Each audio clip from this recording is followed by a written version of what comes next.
할렐루야. 잘 오셨습니다. 여러분들을 환영합니다. 하나님은 여러분을 사랑하십니다.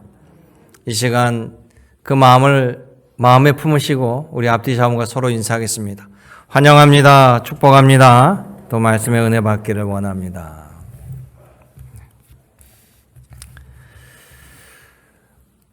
오늘은 다니엘서 6장을 통해서 신앙인 다니엘이라는 제목으로 말씀을 전하고자 합니다. 이 다니엘은 이스라엘 나라 사람이었고요. 어릴 때 바벨론이 이스라엘을 침공하면서 바벨론 제국의 포로로 끌려가게 됩니다. 이스라엘 왕도 노예처럼 포로로 끌려가는데 이 어린 다니엘은 누구를 의지할 수도 없고 자신을 도와줄 사람도 아무도 없습니다. 온전히 홀로 서기를 해야 됩니다. 다행히 다니엘은 어릴 때부터 하나님을 믿는 신앙인이었습니다. 이 바벨론 제국은 조국을 무너뜨리고 자신을 포로로 끌고 왔지만 이 다니엘 안에 있는 하나님에 대한 신앙은 그들이 빼앗을 수 없었습니다. 다니엘은 이 바벨론 제국에 끌려와서도요, 하나님에 대한 신앙을 결코 놓지 않았습니다. 그러면서 놀라운 일들이 발생합니다. 하나님에 대한 말씀 율법을 지키고자 왕이 준 음식 가운데 자신이 율법에 배치되는 음식은 먹을 수 없노라고 왕의 비서에게 이야기하고 간청했습니다. 놀랍게도 왕의 비서가 허락하면서 보이지 않는 하나님의 도우심의 손길을 느끼게 됩니다. 바벨론 제국의 느부갓네살 왕이 기이한 꿈을 꿨어요. 이 바벨론 제국의 수많은 지혜자들이 그걸 다 해석하지 못합니다. 그런데 이 다니엘은 하나님이 주시는 하나님의 영감으로 그 꿈을 해석합니다. 그 꿈대로 이루어지는 것도 봤습니다.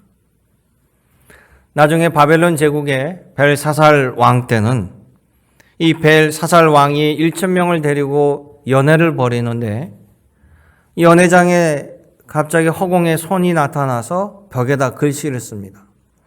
단어 하나하나 뜻은 알지만 이 전체 단어가 하는 말이 무엇인지 아무도 몰라요.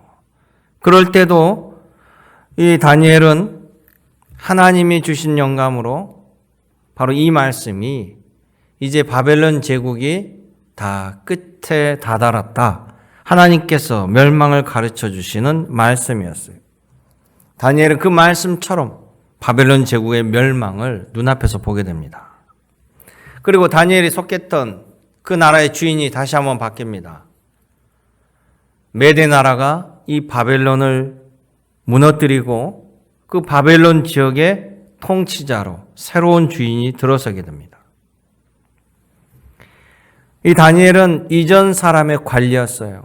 그런데 이 바벨론 지역을 통치하는 메대 나라 다리오 왕이 자신을 숙청하지 아니하고 자신을 중요하게 여기더니 총리로 세웁니다.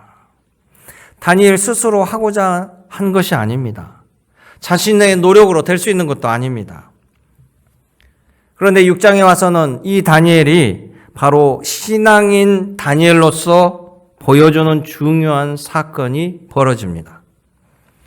하나님은 신앙인 다니엘에게 어떤 은혜를 주시는지, 그가 위기 속에서 무엇을 선택하며 어떤 은혜를 받는지 여러분 모두가 이 시간 함께 보는 시간 되기를 원합니다. 또한 여러분 모두가 세상에 예수님을 구주로 섬기는 신앙인, 하나님의 기쁨의 신앙이 되시기를 주님의 이름으로 축복합니다. 그러게 오늘 첫째 다니엘의 모습을 보면 그는 감사하지 못하는 상황 속에서도 하나님께 감사하는 신앙인 다니엘이었다는 사실이에요.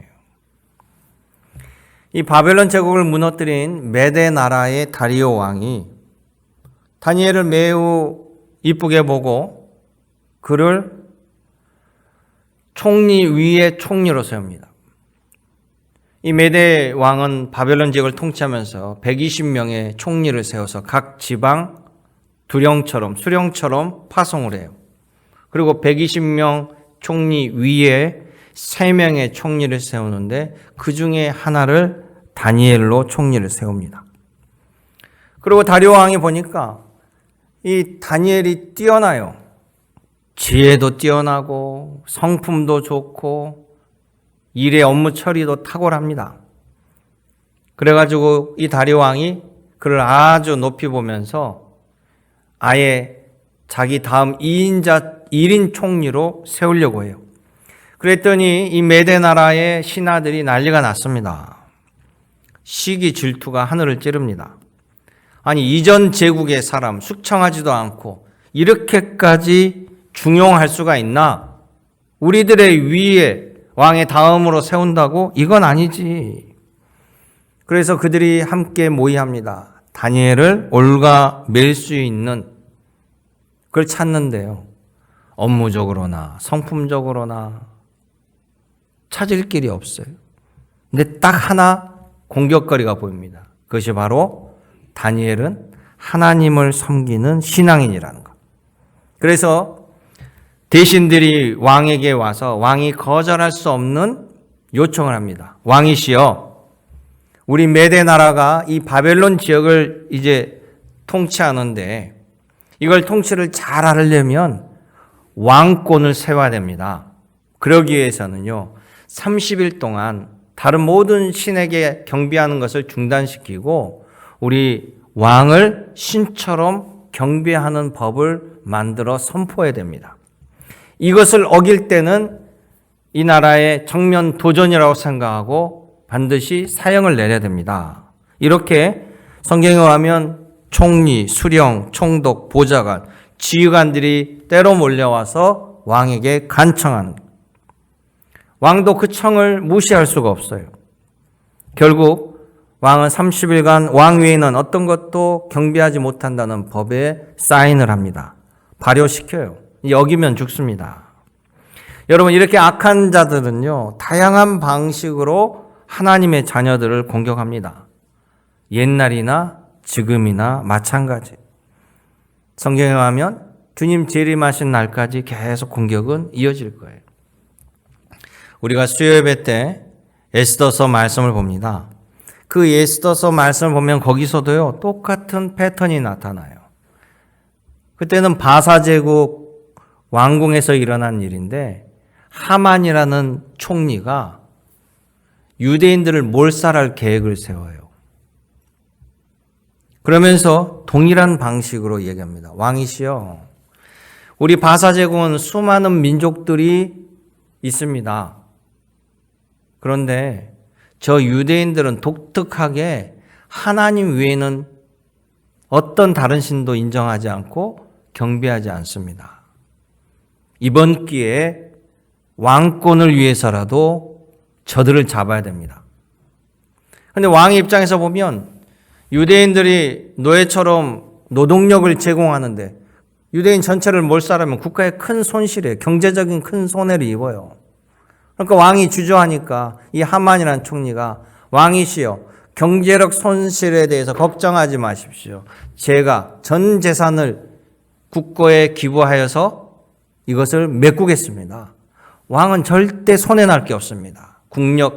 경제적으로도 손해가 안 나고 또 유대인들을 잡음으로 다른 민족들에게 귀감이 되게 해서 모범이 되게 해서 왕을 더 높일 겁니다. 이렇게까지 악랄한 방법을 써요. 동일한 패턴이 벌어집니다. 다니엘을 올가맬 수 있는 하나님의 신앙을 못하게 하는 법을 발효시켜요.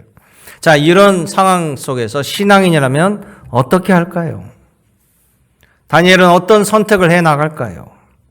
우리 함께 읽어보시죠. 다니엘서 6장 10절의 말씀이에요.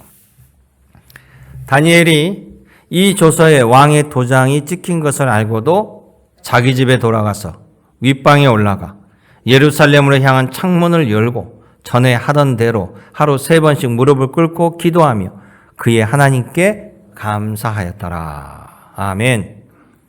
위기 속에 하나님께 감사하는 신앙인이었습니다. 다니엘은 무엇을 하나님께 감사할까요? 지금 다니엘은 이때가 노년이에요, 노년. 젊을 때가 아닙니다. 산전수전 다 겪은 노신앙이니 여러분 우리도 기도할 때 기도하다 보면 우리의 지난 과거가 주마등처럼 지나갑니다. 하나님이 함께 하셨던 은혜들이 생각나죠. 다니엘도 마찬가지예요. 지나간 세월을 되돌아볼 때 나라가 망해가는 그 어려움 속에 포로로 끌려왔는데 하나님께서 지혜를 주셔서 총리까지 오르게 했습니다. 하나님의 영이 늘 함께해서 사람들이 저 사람은 하나님의 영이 함께한 사람이야. 하나님이 지혜를 주신 사람이야. 저 사람의 지혜는 이 땅에서 누구도 당할 수 없어. 다 고백하게 만들고 위기 때마다 하나님이 그를 건져주셨습니다. 되돌아보면 모든 것이 하나님의 은혜요. 모든 것이 하나님께 감사할 따름이에요. 지난 세월을 거쳐오면서 하나님에 대한 믿음이 더 공고해지고 신앙이 성장했는데 이 노년에 와서 생명을 구걸하고자 하나님을 배신할 수가 없습니다. 이제 하나님 앞에 가서 설 날도 얼마 남지 않았어요. 그러니까 다니엘은 기도하면 기도할수록 더 감사의 일들만 생각나는 것이. 이것이 바로 다니엘이 위기 속에서도 하나님을 선택하고 감사하는 이유입니다. 다니엘은 자기를 잡는 법이 발효됐음에도 불구하고 오늘 성경에 보면 이전에 하던 그대로 하루에 3번씩 하나님 앞에 예루살렘을 향하여 창문을 열고 법이 발효되니까 창문을 닫고 몰래 숨어서 하는 것이 아니라 하던 그대로 창문을 열고 하나님께 무릎 꿇고 기도하고 감사했다라는 거예요. 우리 하나님은 감사하는 자에게 더 큰 은혜와 축복을 주십니다. 우리 말씀을 통해 배웠어요. 감사하는 자가 어떤 감사가 임하게 되는지. 예수님 당시에 예수님이 복음을 증거합니다. 하나님의 나라를 선포합니다. 많은 사람들이 와서 예수님의 말씀을 듣습니다. 어느 날 한 15,000명이 산중턱에 모여서 하루 종일 예수님의 말씀을 들어요. 밥때가 되었습니다. 먹을 것이 없어요. 그러니까 제자들이 예수님 밥때가 되고 사람들이 배고파하니까 이제 돌려보내죠. 그러니까 예수님이 너희가 가진 걸 줘라. 우리 아무것도 없어요. 줄 거 아무것도 없습니다. 한번 찾아봐라. 그랬더니 아이가 도시락 하나를 들고 왔어요. 그래가지고 제자들이 예수님 앞에 그럽니다. 믿음 없는 소리 하죠. 예수님, 이 도시락 하나 달랑 가지고 뭘 어떻게 하겠습니까? 여기 모인 숫자가 15,000명인데요. 그런데 예수님은 아랑곳하지 아니하고 그 도시락을 받아서 하늘을 우러러 축복의 감사 기도를 드리십니다. 그리고 그 도시락을 가지고 나눠주라고 그래요. 15,000명이 배불리 먹고 12강주리에 남는 감사의 복이 임하였습니다. 사랑하는 성도 여러분, 위기는 사람에게 위기지 하나님에게 위기가 아닙니다. 하나님의 입장에서는 위기가 없어요. 또한 그 하나님이 주님을 믿는 자들과 함께 하신다라는 사실이에요. 특별히 감사하는 자들에게 주님의 마음이 움직이십니다. 골로새서 3장 15절의 말씀입니다. 그리스도의 평강이 너희 마음을 주장하게 하라. 너희는 감사하는 자가 되라. 할렐루야. 여러분도 감사하는 신앙이 되시길 원합니다. 두 번째 다니엘은 하나님의 보호하심을 받는 신앙인이라는 거예요. 이 메대 다리오 왕이요. 성경을 보면 개인적으로 다니엘을 매우 좋아하고 총애했어요. 그런데 이 다리오 왕도 자기 왕이라는 이 직분을 지키기 위해서 무고한 다니엘을 잡는 법을 허용했어요. 여러분, 우리가 악을 생각할 때 단지 악한 사람만을 생각하기 쉬운데요. 그런데 악한 법도 있습니다. 악한 구조도 있고요. 악한 시스템도 있습니다. 이걸 기억해야 돼요. 사람들은 악한 사람을 보고는 저 사람 악하다라고 바로 느끼지만 악한 시스템, 악한 법, 악한 구조에 대해서는 악하다는 생각을 못하고 따르는 경우가 허다해요. 우리들도 흔히 그러죠. 악법도 법이다. 법은 뭡니까? 사람들의 질서와 이로움을 위해서 사람들이 만든 규칙이에요. 그런데 그 법이, 그 규칙이 오히려 악하게 우리를 괴롭히고 지배하는데 악용된다라면 이것을 만드는 사람들이 바꿔야 되는데 그것을 따르는 모순을 보게 된다는 거예요. 우리는 수많은 잘못된 사법제도 법률 때문에 얼마나 많은 사람들이 피눈물을 흘리며 희생을 당하는지 여러분 알 겁니다. 그런 구조적인 잘못된 것들은 우리가 깨워서 바꿔야 돼요. 여러분 운전하시다 보면요, 사고가 많은 도로가 있어요. 그거는 다 운전자의 잘못이라기보다는 사고가 집중되는 도로는요, 도로 자체를 잘못 설계해 놓은 거예요. 구조 자체를. 그걸 바꿔야 돼요. 그런데 피해 당하는 건 개인이고 그 개인에게 모든 책임을 전가해 버리기 때문에 그걸 못 바꾸는 거예요. 그걸 깨닫고 알게 되면 이 잘못된 도로를 바꾸면 많은 사람들이 사망해서 건질 수 있다는 거예요. 다니엘을 잡는 법 제1호로 다니엘이 걸릴 겁니다. 어떻게 할까요, 다니엘은? 다니엘은 그 법에서 살아날 수 있을까요? 그들의 이 법에 죄를 묻는 것은 아주 굶주린 사자들, 여러 사자가 있는 굴에다가 죄수를 집어 넣는 거예요. 당연히 100% 잡아 먹히죠. 그래서 다니엘이 그 사자굴에 떨어지는 벌을 받습니다. 그런데 말이죠, 다니엘이 사자굴에 떨어졌을 때 이 굶주린 사자들이 그렇게 날뛰더니 다니엘이 딱 떨어지니까 쳐다만 보고 그냥 주저앉아서 보고만 있지 잡아먹지 않는 거예요. 다니엘 얼마나 놀랐겠어요? 그런데 사자가 움직이지 아니하고 자기만 쳐다보고 있으니까 두려우면서도 놀라운 거예요. 그리고 사자랑 하룻밤을 보냅니다. 다음날 살아 돌아와요. 다니엘도 놀랍니다. 여러분, 믿음이 있고 없고의 차이는요, 우리가 사건을 경험하면서 그 사건에 대한 해석을 어떻게 하고 반응이 어떻게 보이냐에 따라서 달라지는 거예요. 이게 무슨 말이냐면 6장 22절에 보면 이런 이야기가 나와요. 하나님의 사자들이 그 굶주린 사자들의 입을 딱 틀어막고 꼼짝 못하게 하고 다니엘을 지켜준 것처럼 보여져 있잖아요.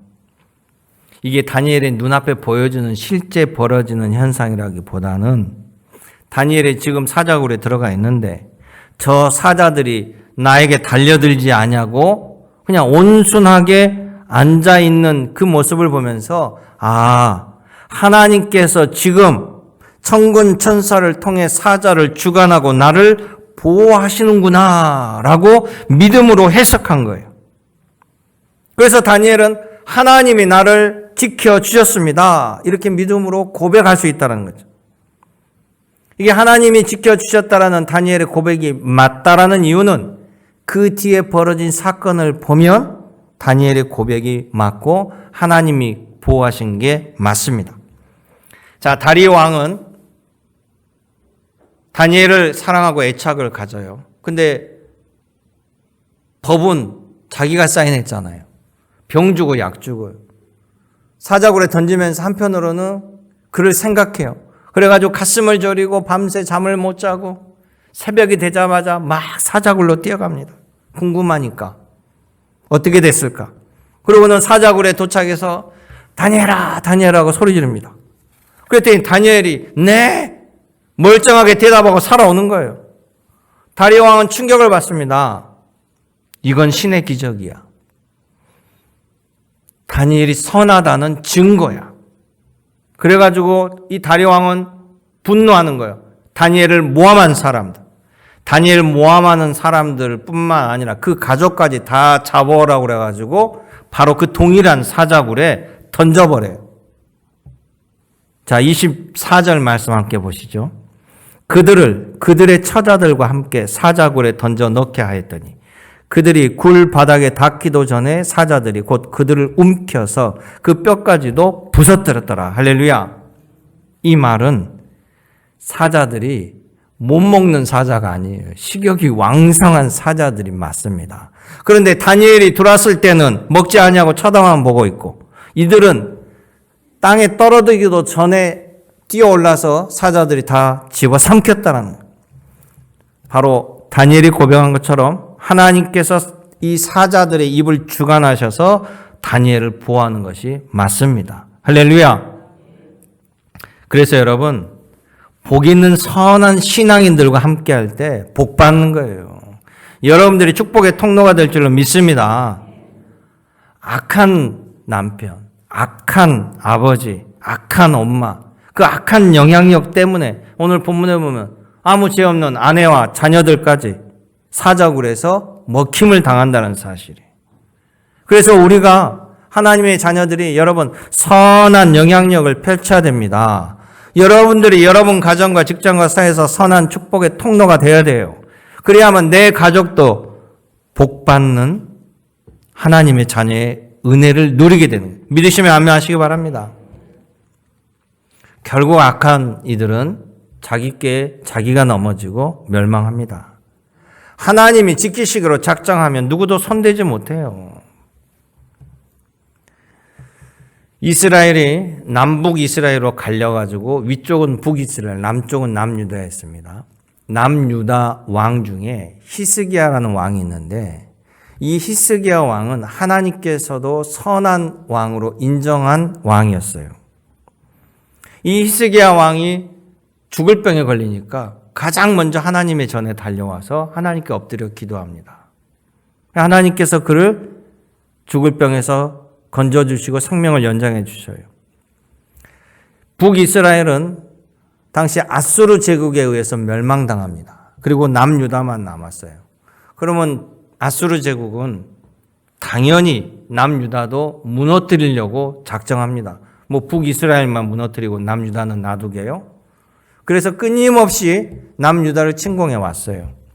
히스기야 왕 때 아수르 제국이 작정을 하고 18만 5천 명 대군을 끌고 와서 도성을 포위했습니다. 그리고 히스기야 왕을 잡으려고 그렇게 노력을 했는데 하나님께서 히스기야 왕 손도 못 대게 하니까 결국 그들은 함락도 못 시키고요. 히스기야 군대가 아수르 제국 군대를 물리쳐 쫓아버리는 게 아니라 성경에 하면 하나님의 군대가 천군 사자가 나타나서 18만 5천 명을 몰살시킵니다. 하나님이 보호하신 거예요. 하나님의 사람, 하나님이 보호하십니다. 여러분 기억하시기 바랍니다. 이미 100년 전 이스라엘이 망하기 전에 이사야 선지자가 하나님의 말씀을 예언하죠. 이스라엘아, 너희는 하나님을 아는 하나님의 백성인데 이런 식으로 계속 이렇게 살아가게 되면 결국 하나님이 매를 들 수밖에 없다. 그런데 하나님은 우리를 사랑하시기 어떤 부모가 자녀를 죽으라고 매를 드느냐? 깨우쳐서 깨닫고 회복되게 돌아오게 하리라. 매를 맞으나 돌아오게 하리라. 이스라엘을 바벨론에 끌려가겠지만 지키시고 보호하시고 돌아오게 하시리라. 이사야 선지자의 말씀이에요. 그러면서 이사야 선지자가 이사야서 49장 15절에 이렇게 전합니다. 하나님의 말씀이에요. 여인이 어찌 그 젖먹는 자식을 잊겠으며 자기 태에서 난 아들을 긍휼히 여기지 아니하겠느냐. 그들을 스스로 혹시 잊을지라도 나는 너를 잊지 아니할 것이라. 할렐루야. 하나님의 말씀이에요. 하나님은 다니엘을 잊지 않습니다. 하나님은 다니엘을 보호하셨습니다. 마지막 세 번째는 하나님을 증거하는 전도자 신앙인 다니엘을 볼 수 있다는 거예요. 구약에 의하면 하나님께서 우리를 지으신 목적이 하나님을 찬양하게 하기 위함이라고 했습니다. 그래서 동서고금 하나님을 알든 모르든 모든 세상 민족들은 내 부모를 공경하는 것을 당연하게 여깁니다. 나를 낳고 길러주신 부모에게 공경하는 것은요, 종교를 떠나서 보편적인 가치예요. 그걸 누가 주신 겁니까? 하나님이 주신 거예요. 우리가 창조주 하나님을 찬양해야 될 이유가 거기 있다는 거예요. 그렇기 때문에 우리가 하나님을 찬양하는 것은요, 우리의 말과 행동으로 하나님을 증거하는 겁니다. 전하는 거예요. 예수님도 12제자를 뽑았습니다. 그 12제자에게 주신 사명이 뭡니까? 예수님이 그리스도임을 전하라는 거예요. 예수님이 십자가의 죽으심으로 우리의 죄를 해결해 주셨다는 걸 전하는 거예요. 예수님이 십자가에 죽으셔서 부활하셨다는, 부활의 첫 열매가 되고 우리가 구원받은 부활의 후속 열매가 된다는 걸 전하라고 뽑았다는 겁니다. 그래서 우리는 예수님의 증언자예요. 예수님이 사랑하는 나사로가 당시에 죽었을 때 사람들이 예수님의 죽음의 소식을 전했습니다. 나사로가 곧 죽게 되었으니 또 죽었으니 빨리 와주십시오. 그럴 때 예수님 뭐라고 하냐면 나사로가 죽은 것이 아니라 잔다라고 얘기했어요. 그리고 장례를 치렀는데 3일 후에 예수님이 내려오셨습니다. 그랬더니 나사로의 여동생들이 마르다 마리아가 예수님 조금만 더 일찍 오셨으면 우리 오빠가 죽지 않았을 텐데. 그랬더니 오빠가 뭐라고 합니까? 네 오빠가 살아나리라. 내가 깨우러 가노라. 아니 어떻게 죽은 자가 살아납니까? 이렇게 묻자 예수님께서 내가 그를 깨우리라. 그가 살아나서 나를 증거하는 증거자가 되리라. 아멘. 예수님의 부활을 증언하는 증거자로 세운 거예요. 나사로는요, 다시 살아나서 살아있는 존재 자체가 증거자예요. 걸어다니면, 동네에 걸어다니면 저 사람 죽었다가 예수님이 살린 사람이야. 돌아다니는 족족이 하나님의 광고판, 증거자가 되는 것이. 다니엘의 인생도 보면요, 하나님의 증거하는 증거자의 삶입니다. 다니엘은 온몸으로 하나님의 신앙인임을 보여줬어요. 다니엘이 꿈을 해석하거나 다니엘이 무슨 말을 하면 주변 사람들이 다 저 사람에게는 하나님의 영이 있어. 하나님의 영이 말씀해줘. 이렇게 다니엘을 보고 하나님 증언하는 거예요. 또한 이 다니엘은 사자굴에 갇힌 것도요, 하나님의 전하고 증언하는 계기로 삼습니다.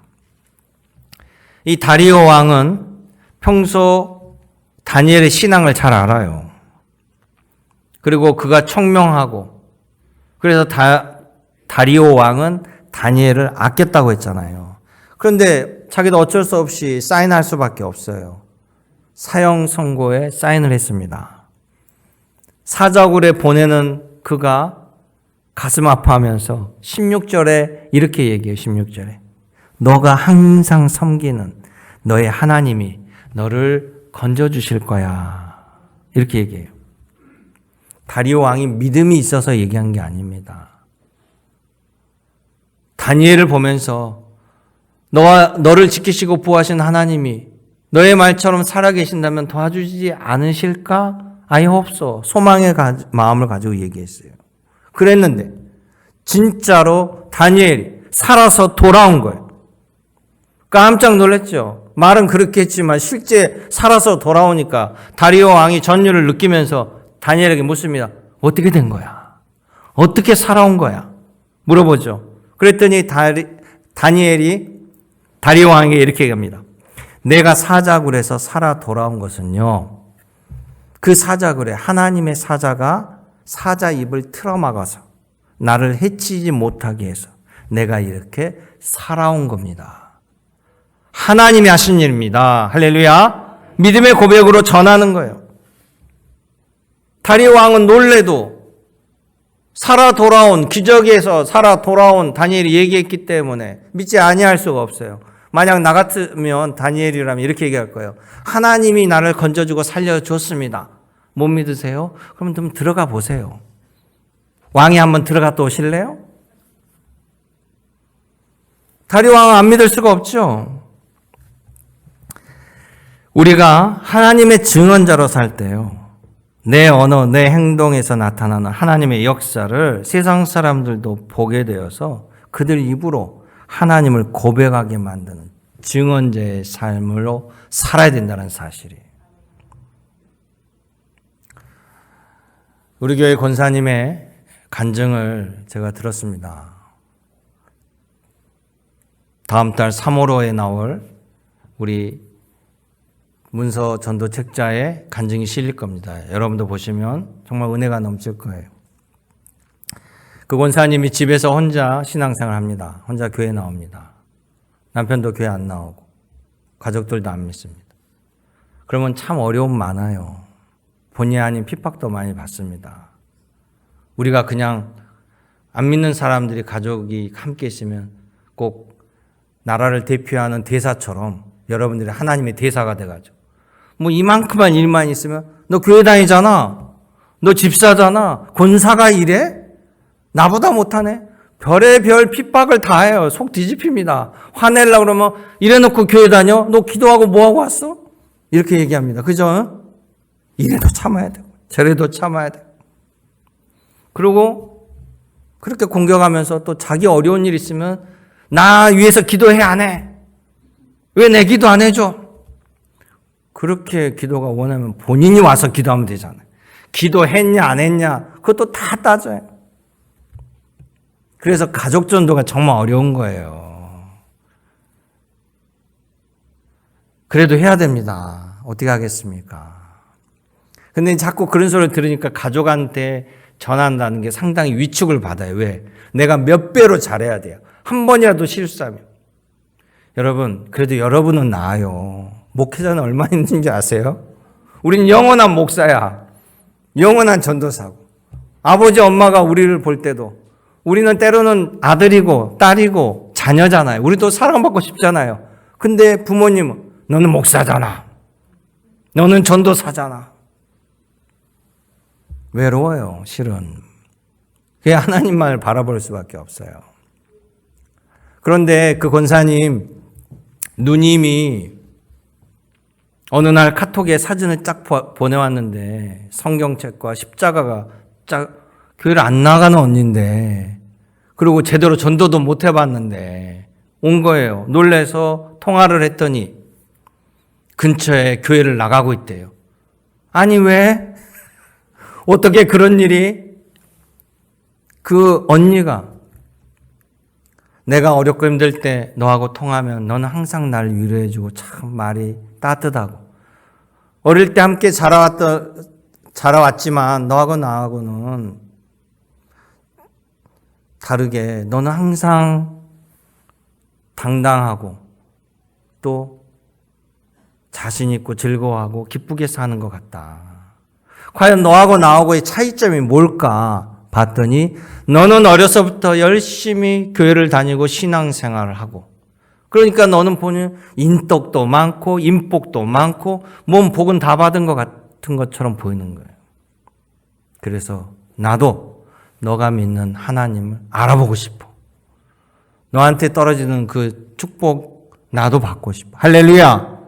이게 믿음의 증언자가 되는 거예요. 하나님의 영광을 가리지 않는 삶이 우리들의 삶이 되어야 될 줄 믿습니다. 여러분 이것은 예수님의 당부예요. 세상 사람들은 끊임없이 교회를 공격합니다. 신앙인들을 공격해요. 그건 어쩔 수 없어요. 우리의 숙명이에요. 공격하는 그들의 마음속에도 뭔지 아세요? 야, 세상이 다 썩어가지만 너희는 그러면 안 되잖아. 너희는 세상에 비춰야 되잖아. 그런 너희가 조금 잘못하면 자기네들이 더 흥분해요. 왜? 마지막 희망까지 꺼져버리면 안 되니까. 예수님은 뭐라고 했습니까? 마태복음 5장 16절에 이 말씀을 여러분 가슴에 새기시길 원합니다. 너의 빛이, 하나님이 주신 빛이 사람들 앞에 비치게 해서 그들로 너의 착한 행실을 보고 하늘에 계신 너의 아버지께 영광을 돌리게 하라. 아멘. 오늘 다니엘의 삶이 이 말씀과 일맥상통합니다. 여러분들도 이 말씀대로 살아야 될 줄로 믿습니다. 다니엘서 26장 26, 27절 말씀 보죠. 이 모든 일을 겪은 다리오 왕이요 다시 온 나라에 조서를 써서 보냅니다.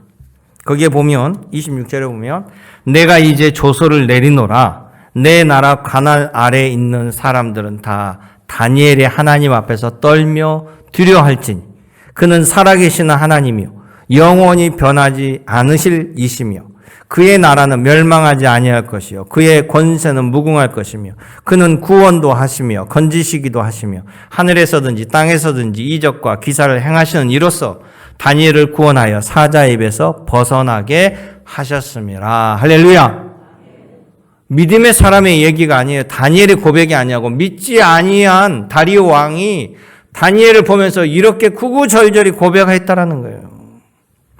다니엘이 형통한 이유는 뭡니까? 하나님을 앙망하고 하나님을 믿고 하나님을 전한 것밖에 없어요. 26절의 말씀 보세요. 다니엘은 다리오 왕 시대와 앞으로 또 이어질 바사 사람 고레스 왕의 시대에도 형통하였더라. 할렐루야. 여러분들의 그 형통의 복이 임하길 원합니다.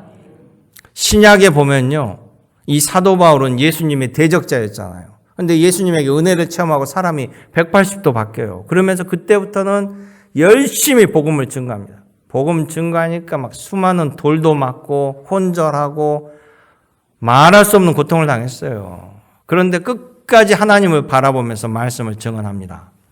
그래가지고 나중에 로마 제국 로마시에 압송돼 가요. 죄수로 끌려갑니다.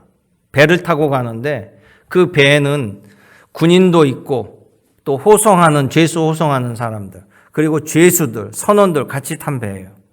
그 배를 타고 로마를 향하여 가는데 어마어마한 태풍을 만나버립니다. 그 태풍은 누구도 살아날 수 없는 역대급 태풍이었어요. 그 사람들이 그렇게 위기가 닥치면 패닉 상태가 돼요. 패닉 상태가 되면 완전한 밑바닥을 보입니다. 이기적인 게 보이죠. 그러니까 먼저 자기가 살 수 있는 구명조끼 먼저 챙겨 배로 뛰어 들어가려고 하는 사람, 어떻게든지 배 무게를 줄여서 살아볼까 하고 죄수를 죽이려고 하는 사람들, 별의별 사람들이 나타나는 패닉 상태가 빠져요. 그때 그 가운데 죄수였던 바울이 이렇게 얘기합니다. 그 위기 가운데 당당하게 여러분이요 걱정하지 마십시오. 우리는 죽지 않습니다. 나와 함께 하시는 하나님께서 어젯밤 나에게 우리가 죽지 아니하고 로마시에 반드시 가서 복음을 전한다라고 나에게 사명을 주셨습니다. 그러기에 여러분 나와 함께하게 하나님이 지키고 보호하십니다. 할렐루야. 하나님을 증언했을 뿐이에요. 그런데 결국 그 배는요, 그 풍랑 가운데 파손하고 그들은 전부 다 육지로 무사하게 건너가서 한 명도 죽지 않았어요.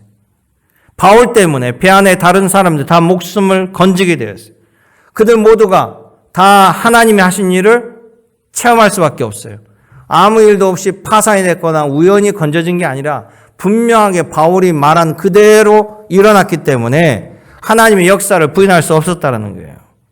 바울은 로마시로 가서 2년 동안 예수 그리스도의 복음을 증거하게 됩니다. 사랑하는 성도 여러분, 형통은 신앙인의 복이에요. 그 형통은 하나님이 주십니다. 그러기 위해서 여러분 다니엘 같은 신앙의 모습이 바로 여러분들의 모습이 되시기를 주님의 이름으로 축복합니다. 아멘. 참 좋으신 아버지 하나님, 오늘 이 말씀처럼 우리 주님을 의지하고 기도하며 우리는 내일 일은 알지 못하지만 주님이 주관하시고 역사하시고 인도하여 주실 길로 믿습니다. 언제나 여호와 일에 주님이 준비해 주신 것을 누리며 주님과 함께 동행하는 인생길 되게 하여 주옵소서. 언제나 함께 하신 예수님의 이름으로 기도드리옵나이다. 아멘.